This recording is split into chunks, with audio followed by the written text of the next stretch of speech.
oportunidad de poder compartir en esto con todos los vecinos, poder compartir este tema de lo que es movilidad, un concepto tan amplio. Tratamos de reducirlo un poco para poder generar una conversación. Entonces, si no hay inconveniente, quisiera pasar primero un audio. Elaboré una presentación, entonces este audio pues resume casi la mitad de lo que es esta presentación. Se aborda lo que es una descripción del estado actual del congestionamiento vial, no solo en el país y en la ciudad de Guatemala. En- Posteriormente podemos tener una pequeña ronda de preguntas, si usted lo considerara, y de ahí pues mi persona continuaría con una parte muy importante que es las posibles soluciones. Más que una solución, pues que podamos conversar sobre cómo percibimos esta problemática, cómo podríamos enfrentarla.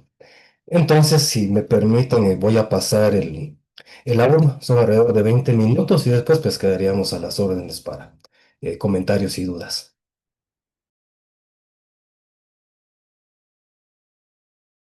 Disculpe, Ronnie, solamente tiene que activar su micrófono porque no se escucha el video.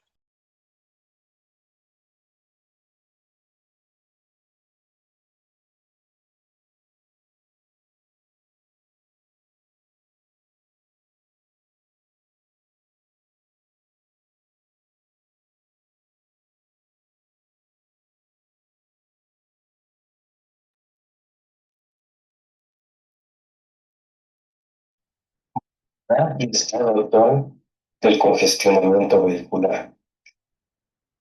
Quisiera iniciar dando cierto enfoque a lo que es la movilidad y en los ámbitos en donde ésta se puede desarrollar.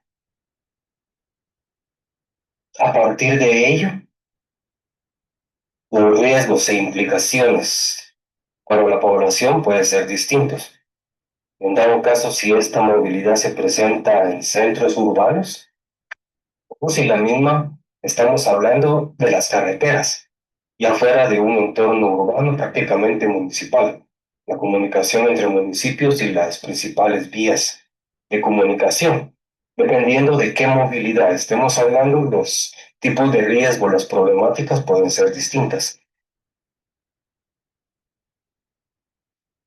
Por ejemplo, si estamos hablando de la movilidad en los centros urbanos, particularmente en las ciudades, y para este caso, lo que es el municipio de Guatemala, los riesgos podemos enfocarlos en dos maneras. En primer lugar, un daño a la infraestructura vial como tal. En segundo lugar, la interrupción de la movilidad para la población que reside cercano a estas áreas en donde se presentan estos daños. Partimos también de lo que son los riesgos en las carreteras nacionales. Volvemos a mencionar un entorno pues, ya municipal y a nivel nacional, que si bien hablamos también de un daño a la infraestructura vial, estos colapsos pueden deberse ya a otros factores, por ejemplo, a fenómenos naturales, siempre con una interrupción, pero en este caso de actividades. No podemos hablar de un daño a lo que es de un dentro de una ciudad a lo que es en una carretera. Siempre hay una interrupción como tal de actividades, pero en el caso de las ciudades está más enfocado a lo que es el traslado de las personas dentro de ese territorio. En tanto que en las carreteras, el riesgo de la interrupción de actividades y el traslado de mercadería y carga de abastecimiento hacia los centros urbanos. Recordemos en el caso de la ciudad de Guatemala el año pasado, los incidentes o accidentes que ocurrieron. Principalmente aquí nos enfocamos en el caso del periférico. Recordemos, al inicio del año pasado, una unidad de transporte de carga colisionó con la parte central de este puente, dañándolo considerablemente, hasta el extremo de que esta estructura tuvo que ser demolida y reemplazada por una nueva estructura. Ahora se le denomina Puente Adolfo Mijaín López. una estructura que sufrió un daño considerable y que tuvo que ser removida. Caso parecido ocurrió siempre en el denominado anillo periférico, en lo que es la intersección con la calzada San Juan. Tal vez algunos recordamos lo que era esta pasarela peatonal. Tengo entendido que fue de las primeras que se construyeron sobre esta vía, que fue a finales del siglo pasado, y una estructura que de igual forma sufrió un daño debido al impacto de unidad de carga, al extremo de que tuvo que ser reemplazada gran parte de su estructura. Ahí se conservaron lo que son las rampas de acceso, las gradas, para poder colocar una estructura nueva. Y aquí vemos el fenómeno de la interrupción de la movilidad. En este caso, de las personas. Recordemos que somos un centro urbano, la densificación es alta. Hay un gran número de personas que se trasladan de diversos puntos dentro del municipio o dentro de la ciudad. Entonces, este tipo de daños, de riesgos, conllevan la pérdida de la movilidad de la población que se moviliza principalmente por razones de trabajo y de estudio. Para el caso de la movilidad, las carreteras fuera de los centros urbanos, si bien se habla de un deterioro o un daño de la infraestructura vial, esa puede deberse a otros factores, fenómenos naturales. Pero la particularidad de este riesgo es que afecta territorios más extensos, que lo que es una concentración en un centro urbano abarca lo que es más el territorio, las áreas, las regiones, pudiendo en dado caso incluso incomunicar lugares poblados, con la consecuente alza de precios, desabastecimiento de productos, como fue hace 2 años, lo que fue el daños que sufrió la infraestructura, particularmente localizada en la costa sur del país. Se habló del daño a la CA9, a la ruta Palín-Escuintla y a la autopista de Palín-Escuintla. Y eso principalmente se habló incluso de que la ciudad de Guatemala podría quedar incomunicada y por ello desabastecida de productos, debido a nuestra dependencia de prácticamente 2 o 3 carreteras para el abasto de la ciudad. Recordemos que la ciudad de Guatemala está localizada en el centro del país, pero principalmente las principales carreteras convergen en lo que es el municipio de Guatemala. Las carreteras que unen puertos en el Océano Atlántico y el Pacífico y unen fronteras, pasan por lo que es el municipio de Guatemala y prácticamente son 3 carreteras nacionales, la CA1, la CA2 y la CA9, que las conocemos como la carretera interamericana, la carretera del Pacífico, que comunican como tal a lo que es la municipalidad con diferentes puntos de la región. Ahora nos vamos a concentrar en lo que es la movilidad en los centros urbanos y específicamente dentro del municipio de Guatemala.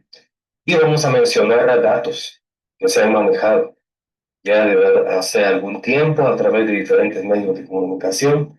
Son cifras que habría que actualizarlas dependiendo las entidades o las circunstancias, pero prácticamente podemos hablar de ciertas generalidades. Unos 17.000 kilómetros de carreteras que se mencionan, que según el último censo de población realizado en el país, da ya altamente mencionado un metro lineal por habitante. Este parámetro se considera bajo respecto a otros países, incluso en la región, a otros países cercanos. Es una estadística que se considera baja y por ende repercute en la calidad de la movilidad del país como tal. Ya en el caso del municipio de Guatemala, pues ya se menciona más de 1 millón de vehículos registrados. Vehículos, entiéndase, de diferentes tipos: motocicletas, automóviles, buses, camiones. Estamos hablando de más de 1 millón de unidades que están registradas en el municipio de Guatemala. Aparte, se habla de por lo menos la mitad de esa cantidad de vehículos que ingresan de los municipios aledaños a lo que es Guatemala. Ello ha representado un aumento del parque vehicular de casi el 700% en lo que va del presente siglo, lo cual se ve evidenciado en la capacidad que tienen las vías del municipio, en las cuales estimamos que han llegado algunas incluso al cuádruple de su capacidad original, y que representa un costo para los conductores de hasta el 40% del salario mínimo diario. Este estudio lo realizamos antes de la pandemia de COVID, que la vamos a hablar a continuación. En ese tiempo el salario mínimo no agrícola estaba alrededor de 90 quetzales diarios, y estimábamos que el costo que los conductores de vehículos tenían en movilizarse por los extensos tiempos de recorrido representaba casi 40 quetzales en los casos más extremos, en en las vías del municipio. Como tal, se hablaba de ese 40% que representa de los ingresos que una persona puede tener. 40% lo destina a lo que es movilizarse dentro del municipio de Guatemala. Y como mencionamos, es inevitable hablar de la última pandemia de COVID-19, que generó cambios inéditos en la movilidad, particularmente en las ciudades, principalmente. De las medidas para contener esa enfermedad, pues hubo una restricción del transporte público, y lo cual, como vimos con las estadísticas, el incremento del parque vehicular fue producto de esa restricción del transporte. Hubo un incremento de motocicletas a partir del inicio de la pandemia del 500%, y lo cual representa casi el 64% del total del parque vehicular del municipio de Guatemala. Todo lo anterior ha generado nuevos problemas para los centros urbanos, lo cual ha acentuado la necesidad de buscar nuevas soluciones y modelos de organización. Algunas de estas alternativas son las denominadas ciudades inteligentes, que son modelos de desarrollo que buscan resolver las problemáticas en los grandes centros urbanos. Surgieron a finales del siglo pasado, han sido conocidos como ciudades inteligentes, smart cities, ciudades I, que buscan fortalecer la resiliencia ante la creciente densidad poblacional en las ciudades, que buscan incorporar lo que son las tecnologías de información y de la comunicación de una forma fácil hacia los sistemas energéticos de transporte y de movilidad, y que buscan finalmente promover sistemas alternativos para la reducción principalmente de los tiempos de recorrido, que es lo principal que buscan. Los sistemas de transporte sostenibles, eficientes, reducir el tiempo de traslado de un lugar a otro. Y estos modelos de desarrollo, pues eventualmente generan grandes perspectivas hacia la población, hacia el cómo las personas en estos centros urbanos ven lo que debería ser la movilidad, perciben lo que debería ser su traslado, y el cómo debería ser el vivir en una ciudad como tal. Podríamos pensar en calles expeditas, pocos vehículos particulares, y en cambio sistemas de transporte eficientes, multimodales, que puedan conllevar a lo que es la movilización de la mayor parte de la población en la mayor parte de los puntos de interés. Eso es lo que como ciudadanos podríamos esperar de lo que es una ciudad como tal, pero lamentablemente la realidad es otra. Extensos tiempos de recorrido, gasto de combustibles o pasajes, dependiendo del sistema de transporte que utilicemos. Fenómenos, como por ejemplo los fenómenos naturales en época de lluvias, que si una carretera se está reparando, eso conlleva un mayor tiempo de recorrido como tal, y que manifestamos en las llamadas horas pico. Ahora se habla de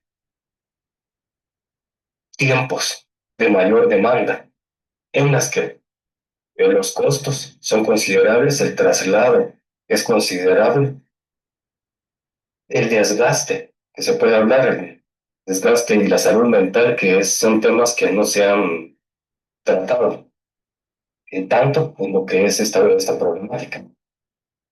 Y en donde la mayoría de nosotros pues experimentamos lo que es el gestionamiento vehicular, que es diferente de un tránsito vehicular como tal. Y estamos hablando ya de que en las principales carreteras del municipio circula todo tipo de vehículo, en cualquier carril y todo al mismo nivel. Un tránsito mixto que no está regulado en donde es que pueda o no circular.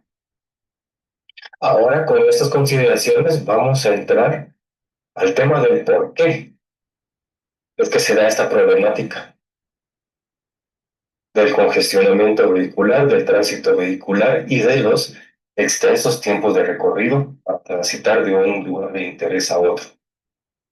Tiene un planteamiento general en el cual, como veis, y particularmente en las ciudades, se enfrenta a diversos retos en cuanto a la movilidad. En primer lugar, una falta de infraestructura vial adecuada, una insuficiencia de transporte público eficiente, tanto dentro de la ciudad como entre los municipios, lo cual también se manifiesta un incremento del parque vehicular que analizábamos antes, más de un 500% de aumento del parque vehicular en lo que va en el siglo, y lo cual genera también índices de accidentes de tránsito que contribuyen a esta problemática. Con lo anterior podemos mencionar también como una posible causa lo que se llama redundancia normativa, reiteración, en la cual hemos visto que es una repetición de objetivos y propósitos, sin que se materialicen en acciones efectivas, por parte de la legislación del país.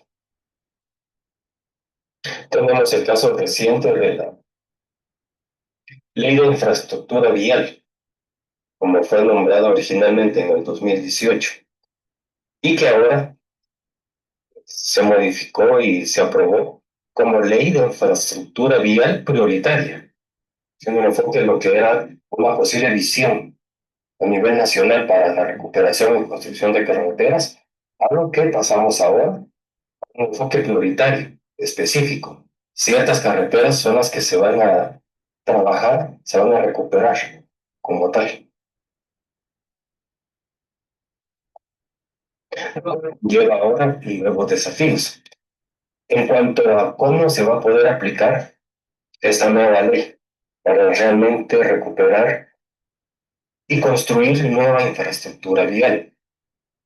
Y tenemos el caso de las noticias reciente, ya la orden que hay como tal de retomar la construcción del puente del IC2, ya un caso muy particular, en el que se ordena retomar la reconstrucción de este proyecto, que recordemos que tiene que ver mucho con lo que son los sistemas de movilidad, como ya de implementar el tren de superficie, el Metrorail, como ha sido denominado.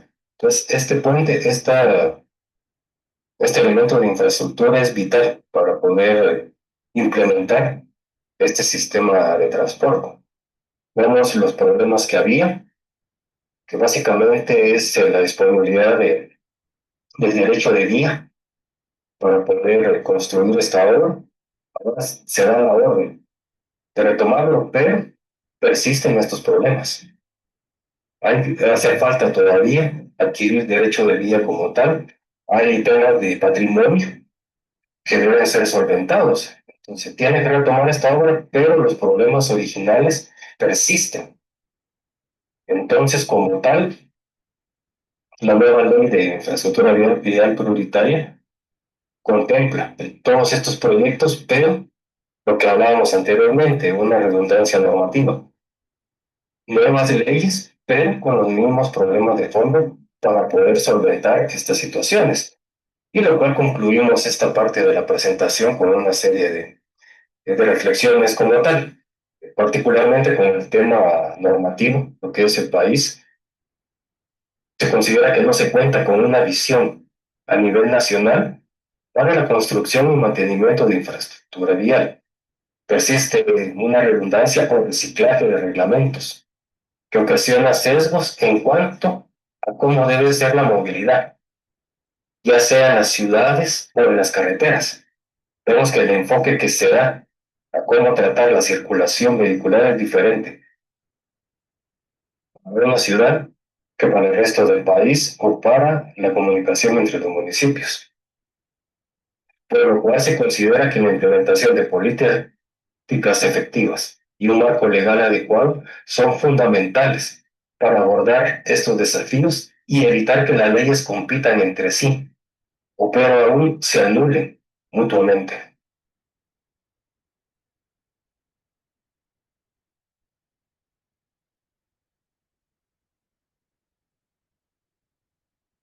Ok, muchas gracias por su atención en esta primera parte. Si hubieran algunas preguntas relacionadas, y posteriormente continuaríamos con la segunda parte. Gracias. Justamente nos acaba de entrar una pregunta de René Arias Valdés que dice, ¿cuánto debe durar una persona yendo de uno o a otro punto en una ciudad? Gracias y gracias por tan excelente pregunta.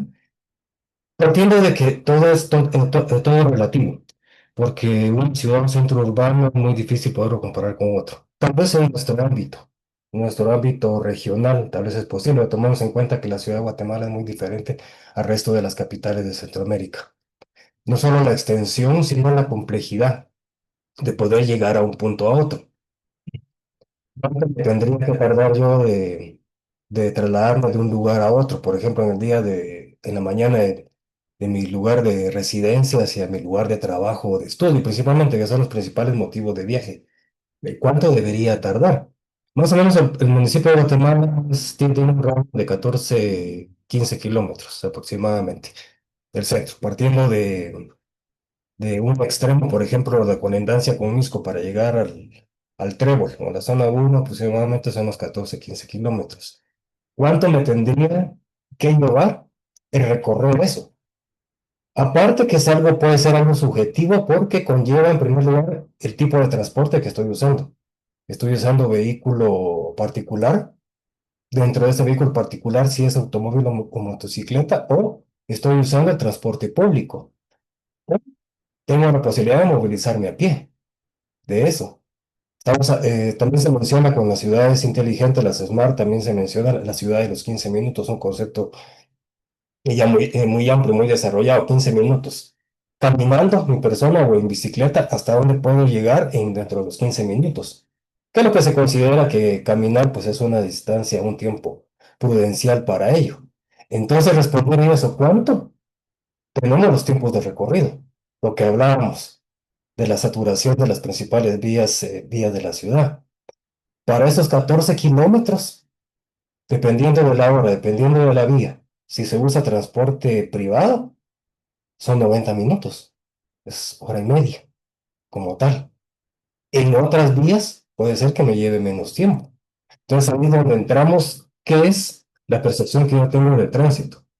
Esa hora y media que paso en el tránsito para movilizarme de un lado a otro, ¿y me satisface? ¿No me conlleva problemas? ¿Estoy conforme con eso? Preferiría que fuera menos. Entonces, si fuéramos en una ciudad que se pueda transitar, por ejemplo, a 40 kilómetros por hora, esos 14 kilómetros los deberíamos recorrer en 15 20 minutos, la mitad de ese tiempo. Fuera de eso, me ocasiona algún tipo de malestar o una sensación de que no hay bienestar como ello. Entonces, por ejemplo, en la ciudad de Guatemala tenemos esos tiempos de recorrido para recorrer 14 kilómetros, aproximadamente 60 a 90 minutos, que en las denominadas horas pico o los tiempos de mayor demanda. ¿Cuánto debe ser eso? Es ese punto. En el transporte público por regular lleva un poco más de tiempo, dependiendo del transporte público, algo que podemos hablar en las conclusiones. Ahora tenemos ya otras opciones de movilizarnos. Entonces, como tal, partiendo de eso, en las principales vías estamos hablando de recorrer esa distancia, estamos hablando mínimo de una hora. ¿Cuánto debería ser lo ideal? Es parte de las opciones que tengamos de movilizarnos. Si me traslado en 15 minutos. Perfecto, hay menos tiempo, menos estrés, menos recursos, menos gasto, menos pasaje. Pero lamentablemente esos tiempos son mayores y es lo que tendríamos que tratar posteriormente. En cuanto, pero aproximadamente es eso. Una movilidad eficiente, deberíamos esa distancia 20 minutos, no la hora y media que abarcamos actualmente. Muchas gracias. Aquí también, ay, se me fue el nombre. Ahí está. Ángel Martínez nos pregunta, ¿existe una página de internet donde estén disponibles estos estudios? ¿Y cuál es la mejor manera de contactarlos? ¿Hay alguna comunidad donde se discutan temas de urbanismo? Ok, gracias Ángel, sí, la comunicación. Tiene que haber y en este tipo de medios es importante eso. No solo la opinión, sino que también podamos dialogar sobre lo que son estas alternativas para salir de nuestro ámbito, pues, y poder realmente incidir en las políticas públicas, que es parte de las conclusiones. De todo esto tenemos que incidir. La movilidad no la desarrollamos nosotros, no tenemos, la mayoría no tenemos poder en la toma de decisiones para eso, pero a través de estos diálogos sí podemos. Sí, parte de estos estudios están en lo que es, fueron desarrollados en el CEUR, en el Centro de Estudios Urbanos y Regionales. Algunos de ellos están publicados a través de PDF, de forma digital. Es accediendo a la página. En un momento también ahí les comparto la página. Algunos están publicados, otros todavía no. Entonces, dependiendo qué tanto se tenga acceso a ello, básicamente son artículos que se han trabajado de manera digital, los cuales ya se han hecho presentaciones anteriormente. Entonces, por eso es que podemos compartirlos y divulgarlos. Pero sí, principalmente en eso, Centro de Estudios Urbanos y Regionales, en la página, en el Facebook también, igual Centro de Estudios Urbanos y Regionales. Y ahí está parte de estos estudios. No están todos, todos han sido publicados, pero sí las tendencias y las investigaciones que, que han realizado, valga la redundancia, otros investigadores del centro, que están relacionados con este tema. Es una unidad académica multidisciplinaria de otras especialidades que desarrollan no solo este tema, el tema de los servicios, por ejemplo, el agua que realmente es vital ahora. Entonces, a través de esa página, principalmente en el Facebook, ahí pueden encontrar parte de este material, la información, dónde contactarnos también, los contactos ahí para podernos comunicar. Gracias. Y bueno, estas dos preguntas creo que vienen también a llenar un poquito el camino hacia la siguiente parte de la conversación, que son las soluciones. Germán Carranza nos pregunta, ¿aumentar el transporte público será una solución para la ciudad de Guatemala? ¿Se disminuiría el parque vehicular? Y Brian Zavalla pregunta, planteando que tenemos una seguridad en las calles de la ciudad, ¿sería mejor transportarse a pie o en bicicleta? Teniendo en cuenta que las zonas 9, 10, 13 y 4 están relativamente cerca o movilizarse en estas áreas. Ok, gracias tanto a Germán como a Brian. Voy a contestar ahorita primero la de Germán, que si el meter más buses, pues eso va a reducir el congestionamiento vehicular, son de las preguntas, las grandes ciudades lo han tenido. Ok, partimos de eso, ¿no? Si es una percepción de que tenemos, en primer lugar, que mejorar el sistema público de transporte. Y eso que estamos hablando solo del municipio de Guatemala, ni siquiera de la ciudad de Guatemala, solo en sí del municipio. Sí hay que mejorar los sistemas de transporte público, porque se ha comprobado en otras ciudades, en otros entornos, que eso minimiza el congestionamiento vehicular. No necesariamente lo puede resolver. Ahí llevamos, si da tiempo ahorita, si no, pues quedamos a las órdenes para futuras ocasiones. Del cómo. Incentivar el uso del transporte público, que es otro tema. No basta con poner más buses, que ahora está la opción de los buses eléctricos, lo vamos a hablar a continuación, es una excelente medida. Pero ¿cómo se incentiva a la población para que lo use? Para los que ya tienen un vehículo propio, dejen su vehículo propio en lugar de residencia y tomen este transporte. Esos son otros temas. La teoría, la experiencia, dice que sí, es necesario el transporte público, como sea. Mientras sea más masivo, mucho mejor. Porque no solamente pueden ser solo buses eléctricos, sino que también ya tenemos que pensar en sistemas masivos, ya sistemas articulados, principalmente que tengan carriles exclusivos. Que eso es vital para minimizar esos tipos de recorridos. Si no, simplemente estamos metiendo más unidades en las vías ya existentes y ahí sí puede ser un problema. En lugar de solventar, estamos metiendo más unidades, estamos congestionando más esas vías. Tienen que tener un carácter exclusivo, un carácter preferente. ¿A través de qué? Pues infraestructura, segundo nivel, pasos a desnivel. Ok, entonces para contestar, digamos, la primera pregunta, sí, es indispensable el transporte público, pero tiene que haber ya una planificación como eso. ¿Qué tipo de transporte público? ¿Va a ser multimodal? ¿Va a ser un sistema aislado o completo? ¿Va a ser un sistema con carriles preferentes? ¿Un sistema masivo de carriles preferentes? Eso sí, ya no saturamos, estresamos las vías ya existentes, sino que se crean nuevas vías para el transporte público. Entonces ahí sí ya minimizamos el congestionamiento vehicular. En segundo lugar, hay que incentivar, antes que obligar a la población a utilizar esos nuevos sistemas. Y con la pregunta de Bárbara con respecto a la seguridad, sí, es parte de, ok, y tal vez ya hay nuevos sistemas de transporte, hay buses, tal vez se va a promover o incentivar que use yo mi bicicleta, monociclo, los scooters, que también ya se han visto en las calles personas que usan eso, pero la seguridad, pues camino a eso, voy con mi bicicleta, con esos tipos, ¿qué seguridad hay de que no me va a pasar algo? La seguridad dentro de las vías, que no van a ser el objeto de algún accidente, que algún otro vehículo me vaya a topar a mí, o la seguridad, delincuencia y todo, que voy a ser objeto de algún tipo de robo. Entonces, ese tipo de seguridad dentro de ese enfoque, sí. Vamos al incentivo. Ok, pues hay bus, o puedo caminar, o puedo usar mi bicicleta, pero la seguridad, la infraestructura vial actual de la ciudad del municipio de Guatemala está adaptada para eso. Hay esa libertad que puedo ir en mi bicicleta, puedo ir con mi scooter, que es muy diferente a lo que es una motocicleta. Es muy diferente el comportamiento, la velocidad a la que puede recorrer. O sea, nuestras vías están capacitadas para eso. Entonces, ok, quieren que utilice nuevas formas de transporte, que sea más ecológico, más sostenible. Pero realmente podemos usar eso. Entonces, eso es parte, no es solamente meter buses. O sea, tenemos que ver la percepción de la población. En algunas partes de cualquier ciudad se va a poder hacer eso, en otras no. La simple topografía, pues usar bicicleta, donde las carreteras atraviesan barrancos, son superficies inclinadas, es mucho más difícil que hacerlo en otros sectores de la población. Eso es la planificación vial que tiene que realizarse. Ok, necesitamos transporte público, pero que también sea accesible, motivante para la mayor parte de la población a usarlos. Gracias. Bueno, sí, tal vez podemos pasar a la siguiente parte de la conversación, que pues son estas conclusiones y las formas de afrontar esto. Y ya pues igual seguiremos al final de esto leyendo los comentarios que nos dejen en el chat.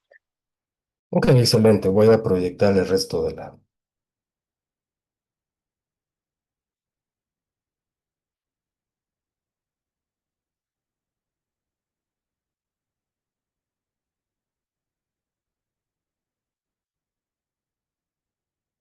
Por favor, me indican si se está visualizando.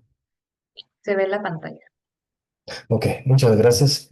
Entonces, llevando la secuencia, tratamos de analizar brevemente lo que es el tráfico en la ciudad de Guatemala, haciendo la salvedad que hay diferentes tipos de movilidad en las ciudades, las áreas rurales, en las carreteras, comunicación municipio a municipio, pero centrados en lo que es la ciudad.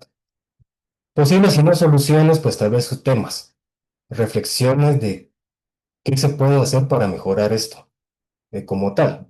Entonces, de las posibilidades.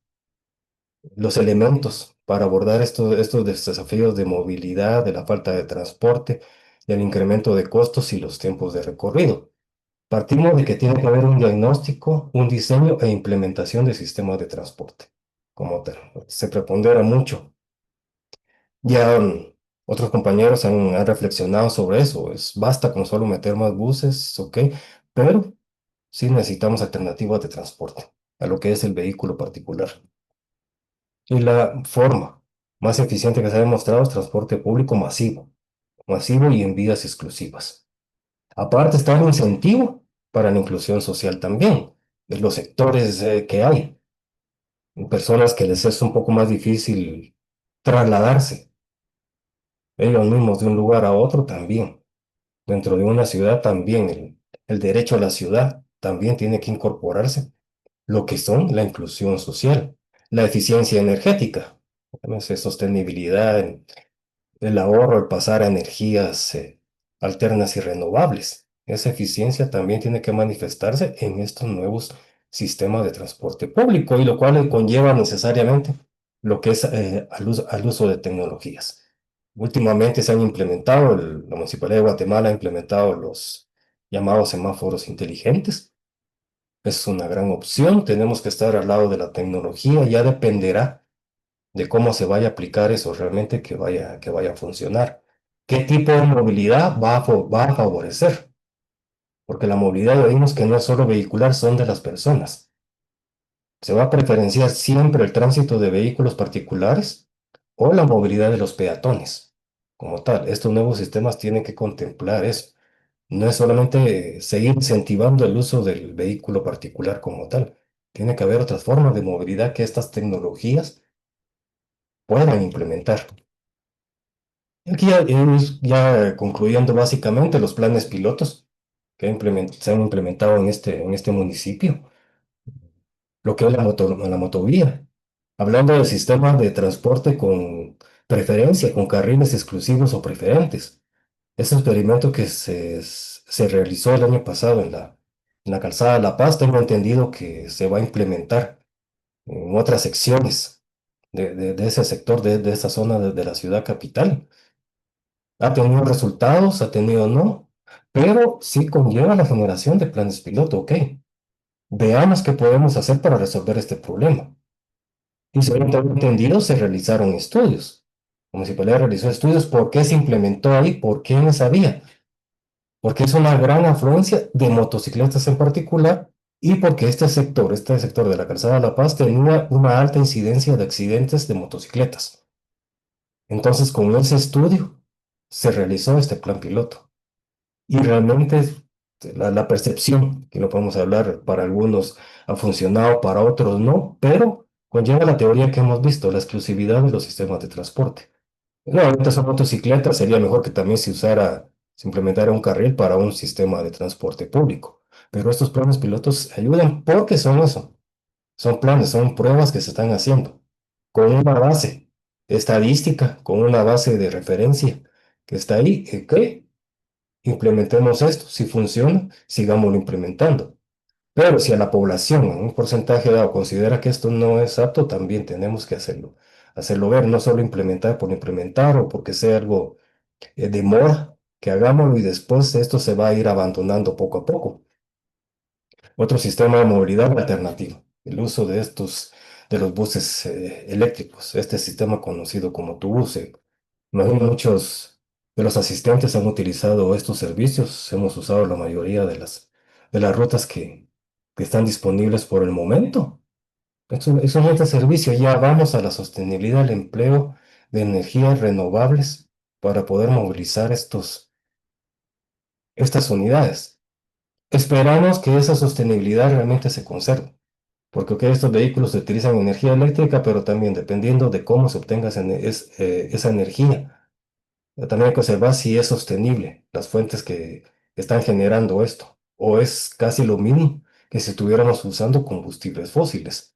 Son unidades muy cómodas, recordemos la inclusión social, la inclusión social que tienen. Son vehículos para el abordaje, son muy cómodos para personas que tengan algún tipo de dificultad de movilizarse.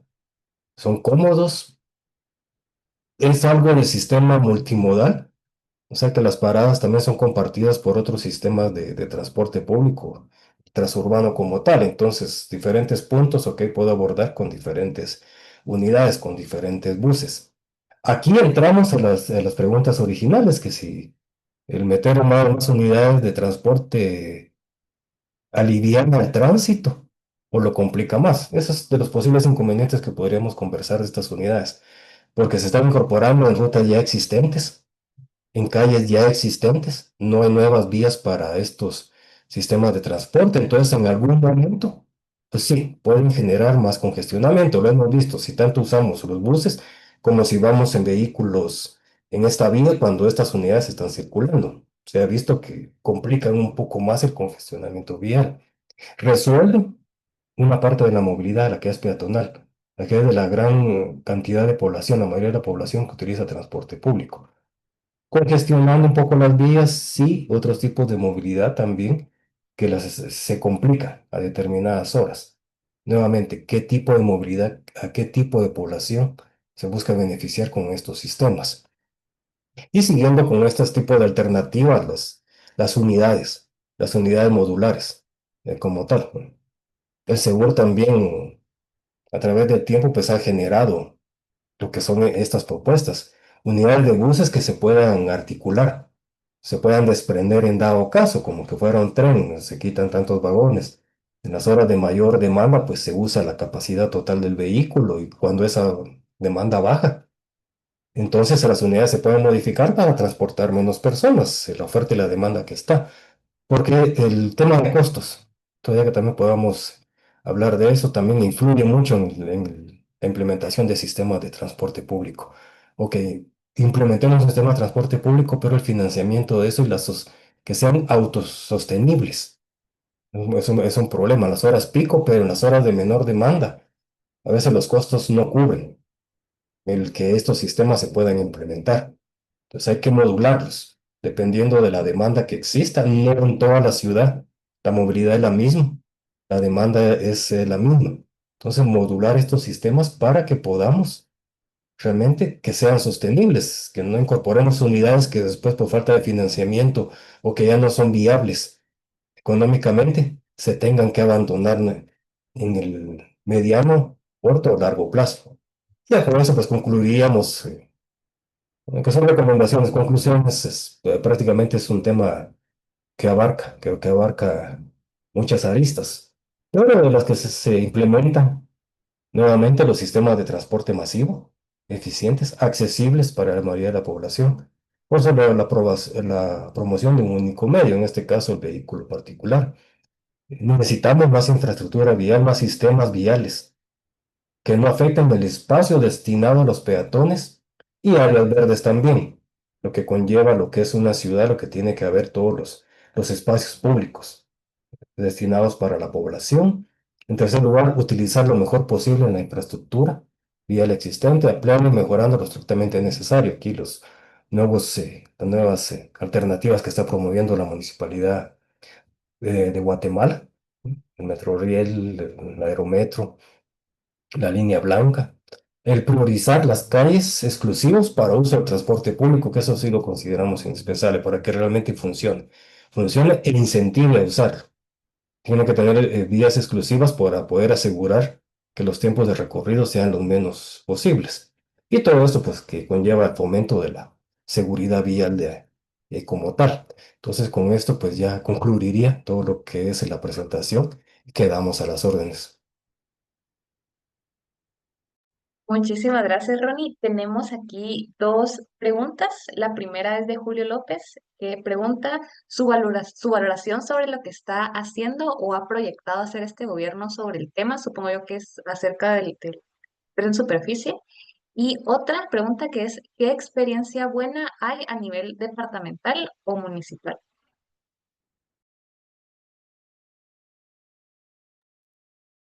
Gracias, sí. Me llamó la atención esto de lo que es la implementación de políticas de gobierno, siendo, hables el Metroriel como tal. Ahí también se entra en otros enfoques, lo que es el municipio o lo que es el gobierno central. Recordemos que las carreteras nacionales son administradas directamente por el Estado. pero las carreteras secundarias y terciarias ya pueden ser por parte de la municipalidad como tal. Entonces, ¿cuál es la percepción de esto? Que a veces los municipios, aunque son los obligados directamente a gestionar su territorio y proporcionar los servicios, entiéndase ahorita lo que es la movilidad, los recursos. Los recursos, el que conlleva esto, hay una falta de recursos que el propio municipio no puede resolverlos. Por ello tiene que ser ya el Estado que tiene que entrar para eso, y por eso estos proyectos grandes que están, el Metro Riel, un momento dado, creo que lo mismo que la línea blanca que menciono, no incluiría solo esto, el aerometro también, que si es un proyecto que está siendo fomentado por una municipalidad, también el tipo de gasto que lleva ha tenido que tener aprobación del Congreso de la República como tal. O sea, el municipio en sí ya no puede solventar sus propios problemas de movilidad. Entonces se recurre a lo que es el gobierno. No es la primera vez, tampoco es algo que tengamos que criticar tanto. El denominado nuevo periférico también, pues una parte fue construida por la Municipalidad de Guatemala, y el puente en sí, el puente como tal, sí tuvo que ser construido por el Estado como tal, por los recursos que se están dando. Relacionado con eso, con experiencias en otras ciudades del país, me atrevo a decir, porque realmente desconozco lo que puede ser otros países de la región. Experiencias como tal efectivas, recordemos que la ciudad de Guatemala tiene una preponderancia total en lo que es el país, en lo que es la economía, la concentración de población. Las otras ciudades, llámese emergentes o intermedias, no tienen la densidad poblacional que tiene el municipio. Entonces, como tal, sus soluciones a los posibles problemas de congestionamiento son diferentes. Aquí, el caso tal vez más cercano que tenemos es lo que es Quetzaltenango, que sí, ya de hace tiempo ya ha tenido problemas de tránsito vehicular lento, y ahorita lo han solucionado básicamente con la construcción de pasos a desnivel. Es parte de lo que conlleva. Pero los problemas de movilidad de la ciudad de Quetzaltenango son los mismos que de la ciudad de Guatemala. No se tiene la misma densidad, no se tiene la misma área como tal. Si hay que resolverlos como tal. ¿No? Ese sería de los ejemplos, los libramientos también, que eso sí, aunque eso ya no es municipal, eso ya es del Estado. Las vías de libramiento que se han implementado, que se buscan implementar, eso ha ayudado tremendamente. Tenemos el caso del libramiento de Chimaltenango, con todo, haciendo porque realmente ahorita en época de lluvia también nos vienen muy malos recuerdos de lo que es esa vía. Pero cuando no existía esa vía, pasar por el centro del municipio de Chimaltenango, a lo que es esta obra cuando funciona, cuando no está inundada o derrumbada, los tiempos de recorrido pues son mínimos. Y así se han implementado otros libramientos que ya buscan eso, buscan un, un paso entre las ciudades, que antes, por ejemplo, la carretera interamericana, pues fue proyectada por eso, fue proyectada para unir a los pueblos como tal. Ahorita esas concentraciones ya son tantas, entonces se hacen los libramientos. Esos ejemplos sí miraría yo que han funcionado, se van a implementar todavía más. Hay otros proyectos también en la costa sur que se están implementando, pero vamos a eso, pues, la ciudad de Quetzaltenango, Antigua Guatemala, otro tema también, que ya tiene implementado mal que bien un periférico que le llaman una vía, como tal, y han tenido que usar semáforos. Es algo muy interesante y curioso de qué tanto se está haciendo eso, pero los problemas de movilidad de estas ciudades son las mismas que el de la ciudad de Guatemala. Entonces, eso es lo que habría que analizar, y por ejemplo, la inversión. Bien mencionaban aquí el Metroriel, que está el problema ese del puente Belice 2, que ese puente es básico para poder implementar este servicio. Toda vez no esté eso, no se puede implementar. Entonces, ¿qué tanto tiempo nos va a llevar poder eso? Porque eso sí va a ser un sistema de movilidad que puede ayudar, porque se mantiene la exclusividad como tal, pero ¿qué tanto? Pues entonces, concluyendo en eso, lo que es el ámbito ya de Estado y de municipalidad, cómo se debe trabajar para solventar estos problemas, y lo que es de la relatividad de lo que son los problemas de otro municipio a otro, para poder ver si las soluciones de movilidad son las mismas. Si funcionó en un municipio, van a funcionar en otro, o necesariamente tienen que ser propias de esa región. Muchas gracias. También René Arias pregunta su opinión acerca de las vías exclusivas para motocicletas. Excelente, gracias René. Y sí, también tratamos de mencionar un poco con los carriles exclusivos este plan piloto de la municipalidad en lo que es la calzada La Paz. Mi opinión, se mantiene la teoría de la exclusividad para un sistema de transporte. Actualmente los carriles exclusivos son para vehículos particulares y básicamente los automóviles. Esa es la vía exclusiva, ¿no? Los semáforos, los pasos a desnivel dan esa preferencia. En realidad, las de las principales carreteras del municipio son vías exclusivas para transporte de automóviles como tal. Ya vimos que es necesario, que no es segmentar, es clasificar lo que son estos sistemas de transporte, los vehículos. No solo las motocicletas, me atrevería a decir el transporte de carga, pues que tiene que ingresar necesariamente al municipio de Guatemala, aunque no sea el municipio de Guatemala el destino de esa carga. Tienen que pasar directamente en el municipio, a falta de sino carriles exclusivos de vías, de otras alternativas donde puedan circular. Recordemos, de frontera a frontera y de puerto a puerto. Esa exclusividad. Como vemos, el tema de las motocicletas es con base en cómo se implementaron, en base a un estudio se implementaron, hay la mayor cantidad de motocicletas, la mayor cantidad de accidentes de motocicletas, entonces había que intervenir. Hay que intervenir en esa situación y ya se tiene la estadística que ese es un punto conflictivo. Ok, por eso es por qué se eligió la motocicleta ahí como ese carril exclusivo. Mantenemos ese concepto de la exclusividad para cierto tipo de tránsito. No solo un tránsito mixto que circule, cualquier vehículo circula en cualquier carril, circula en la velocidad que se requiera. Es una buena opción, ya está dejando de ser un plan piloto esos carriles exclusivos para motocicleta, ya se va a ampliar en otra parte. Pero volvemos a lo mismo, ok, entonces funciona ahí, pongamos carriles exclusivos para motocicleta en todas las principales vías, en la Roosevelt, la Aguilar Batres.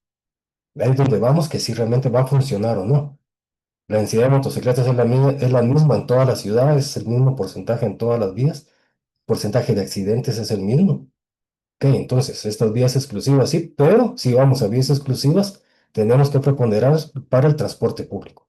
No meter más unidades en las calles que ya existen. Tenemos que implementar sistemas. Algo de eso es lo que está buscando el aerometro como tal, porque realmente es un sistema que tiene si no una vía, tiene un sistema exclusivo para transitar. No hay interrupciones en ese recorrido. Los dos extremos, desde lo que es Misco hacia lo que es el Trébol y el Trébol para la zona 9. Actualmente es un sistema que tiene una exclusividad de tránsito como tal. Es de analizar si va a funcionar o no. Entonces, el tema particular de los carriles, en este caso, para un tipo particular que son las motocicletas, estamos de acuerdo siempre que sigan esos estudios, de que se puedan implementar en donde realmente funcione, donde el ancho de las vías permitan hacer eso, no simplemente meterlos y ahí que cada quien se vaya acomodando como tal. Pero a partir de estudios que justifiquen esos carriles exclusivos, sí, seguiremos de la idea que se sigan implementando. Y por último, Sisi Presatzin nos pregunta, ¿qué opina del precio de los pasajes de los buses eléctricos? ¿Es más alto que el de Transmetro y tal vez pueda influir en que las personas escojan utilizar otro tipo de transporte o vehículo particular? Excelente pregunta. Sí, sí, me parece que hoy sí. Los buses eléctricos. Como yo ya he usado eso, sí tengo mi percepción. Considero que sí es un precio alto comparado con, en este caso, el Transmetro, pues prácticamente. Pero ahí vamos a la percepción de la población, a la percepción de pago. ¿Cuánto estoy dispuesto a pagar por un nuevo sistema de transporte público que me pueda ayudar, que me pueda beneficiar? Sí, sí, tiene razón, es algo caro. Es un costo que es por viaje, no es hacia el destino necesariamente donde voy. Si me bajo de esos buses, vuelvo a tomar el mismo sistema que va para otra ruta, tengo que volver a pagar esos 5 quetzales. Vamos al Transmetro, pero el Transmetro, recordemos, es un caso muy especial si tienen una subvención, si tienen una ayuda de la municipalidad para mantener el 1 o 2 quetzales, dependiendo de los buses articulados que se tomen. Sí, puede ser caro. Si hago varios viajes y tengo que bajar y transbordar a otra unidad, tengo que volver a pagar el costo de esa unidad. Ya esos 5 quetzales no se quedan solo en esos 5, pueden ser 10, 15. Y de regreso. ya son 30 quetzales. Vamos a hablar del salario mínimo. Estamos hablando de casi un 20-30% de salario mínimo para transportarme. Sí, eso es un tema, la percepción de pago. Analizamos ya costos. ¿Qué tanto estoy dispuesto a pagar por un nuevo servicio? ¿Me parece cómodo? Lo puedo pagar aunque sea algo caro, pero estoy consciente de que ese servicio es mejor que el que estoy usando. O por su cuenta, como dice, mejor sigo en mi vehículo, en mi motocicleta. Esos 5 quetzales en motocicleta, abundan. Totalmente, eso ya es parte de los estudios que tienen que hacer y tomar en cuenta a la población, que en algunas situaciones no se ha hecho eso, solo se ha impuesto el servicio, pero donde pues esos buses no van en llenos todo el tiempo, realmente van vacíos por eso mismo del costo, qué tanto tiempo van a poder ser autosustentables a ese precio. Entonces, vamos a eso, la percepción de la población en cuanto puede y quiere pagar por un nuevo servicio de transporte.